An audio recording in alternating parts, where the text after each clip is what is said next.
welcome again to yet another TerranScapes video. This video shows a few pieces that are some custom projects that are recently completed, as well as some future new releases and a couple prototypes that are sort of work in progress. So first, let's take a look at the three that I have on display here at the moment.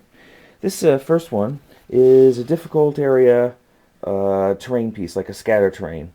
I realized when I did the difficult terrain for the boards, the modular board set, that I really liked that style, and I wanted to expand it to just be a piece that you could just take and throw down on any gaming table. And so what I did is I just mounted it on some plywood. Actually, most of the time it'll be on hardboard, and it features various rock outcroppings, but these are relatively low profile. So you can see these are not very high standing up. So they kind of give that essence of, rather than an obstacle, it's something that is going to just pose a hindrance to the movement of troops. This is a 28mm Games Workshop Dark Elf model, standard bearer for Executioner unit. And so you get a sense that provides a nice realistic feel for difficult terrain that troops could still cross. Second is a recently completed custom project. These are pillars to be used with the Gladiator Arena, which I completed previously. The customer wanted a set of pillars that had a 2-inch wide base. Again, for scale comparison here, you can see. That stood 4 inches tall, a little bit above that. He wanted 4 pillars that were full-sized with a flat platform that he could put miniatures on top of to use as statues, so that he could adorn the pillars the way he wanted. He also wanted 2 that were ruined, and so what I did is I got the new ruined fieldstone mold from Herstarts, and I assembled the pyramids in the same manner. But what I did is I basically, let's see here if I can pan back, is I basically, wanted to model as though a big chunk of it had fallen off. So I built 2 pieces, and that allows you, this out of the way, to be able to place them on the arena floor. That gave you a little bit, even some flexibility with having an extra piece that could be a partial obstacle. Now I recognize that, of course, in real life, that if a fieldstone pillar like this were to crumble, there'd be a lot of small stones scattered around. It most likely wouldn't have fallen off as a chunk, right? There'd be a pile of stones. But I didn't want to create something that required its own basing, as I wanted it to be something that could be placed anywhere in the arena and didn't have to worry about matching the texture, etc. So what I did is, we stretch it a little bit into the world of fantasy and imagine a piece that has fallen off. A few pieces have been cleared away for future combats, but the main chunk, being too heavy to move, was left in place, and really gives you visually still a very workable piece that enhances the tactical gaming and is relatively easy to lay out and to build. So I did 2 of those, give you a sense of that. And then I also did a monster entrance. Now, the game Avatars of War requires for some scenarios, a place in the arena for other creatures to emerge for the gladiators to combat. And so what I did is I decided to build something that gave the sense of going into the floor rather than a doorway in the wall where monsters may be fed into it. I envisioned this as they're coming up from below of the arena floor, up a stairway, and emerging from the mouth here.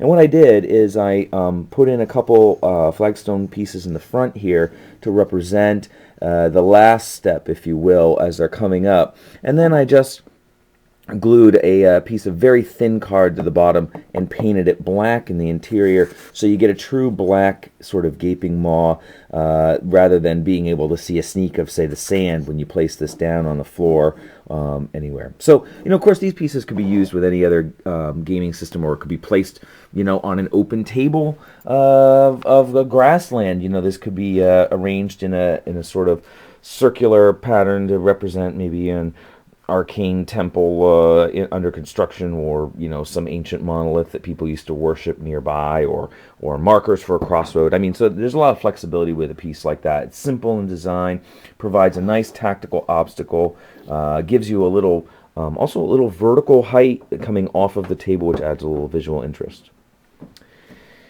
Thirdly, I've been getting quite a bit of demand for the Martian board set that I put out, as well as the buttes. And I had a customer who inquired about getting forest floors done to match the board set itself. You know, really, a lot of things that are normally available in the store can, of course, be adapted very easily to match this. And I thought what was nice is, let me take out, pan back here, take out a couple of these trees. The trees sit in a pin in a base that's blended into the floor of the stand, so that you don't really see them, but you can pull the trees out very quickly so that you can move blocks of troops or individuals into there. You can set the trees aside, and then when you're done, you just slap them right back in. And what I've done, of course, with all the trees as a reminder is, I go through and I take off all of the loose foliage off of these, and then I reattach all of the foliage to my liking using hot glue. So these are very sturdy. These don't fall apart, so you're not going to have chunks of foliage flying around on your table regularly.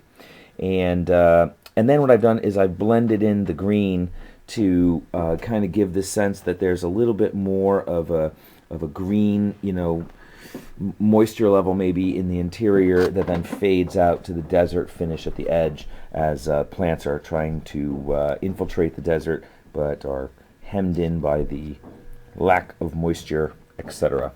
So that's just another example of an option that you could do, and of course any of the other pieces that you see in the website, if you wanted to adapt them to the Martian board set, that could be done. And speaking of the Martian set, I wanted to quickly show you a preview of a couple pieces that will be added to the Martian board set line. This is a new butte, which is borderline mesa. Just to give you a sense of the size of these, here's of course the original model I was showing before, 28mm scale. So you get a sense, these are large pieces. This piece is over a foot in length. It is over 4 inches in height. Roughly, as this is a big, just about 4 inches. So this is a big piece, quite a substantial addition to the table. And to give you a sense, scale-wise, again, this is the largest butte that I have made previously that's available with the board set. So this one's a little bit taller, but in terms of overall dimensions, this new piece is considerably larger. And just to give you a sense, I'm going to be making the butte set available as a cast, as a purchase, standalone purchase. These are proving to be more popular than I expected, and I'm getting a pretty good demand for them. So what I'm going to do is, eventually you'll see, once these pieces are done, this will show up on the website as a standalone purchase. You can get them unfinished, unpainted, and then you'll be able to also get them painted, and painted to match, whatever color scheme you have, pictures, etc. that you want it matched to. And as an additional piece to showcase here, this is the other arch that I'm going to be adding to the line. I did an arch originally for the custom set that sparked the the Martian, it's late tonight, the Martian set, and I did an arch for the customer, and people have been seeing that arch in the photos and keep asking me to replicate it. So I think it's about time that I do a mold of one and I cast it up and make it a regularly available item. Couple things about the arch.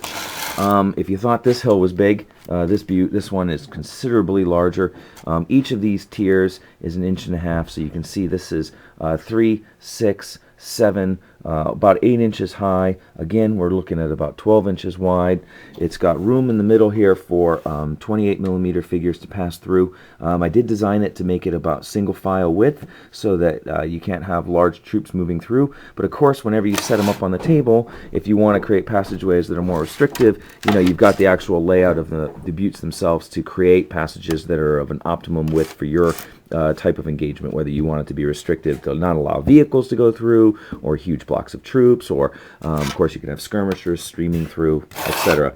I wanted it to be double tiered, and I also wanted to have it have a little bit of a bend so that it has a little bit more of a visual interest than some of the arches I've done in the past, and kind of multi-tiered. So I'll be working on a mold of this and this piece here over the next week or two, and it should show up in the store sometime next year. Early next year, hopefully early January.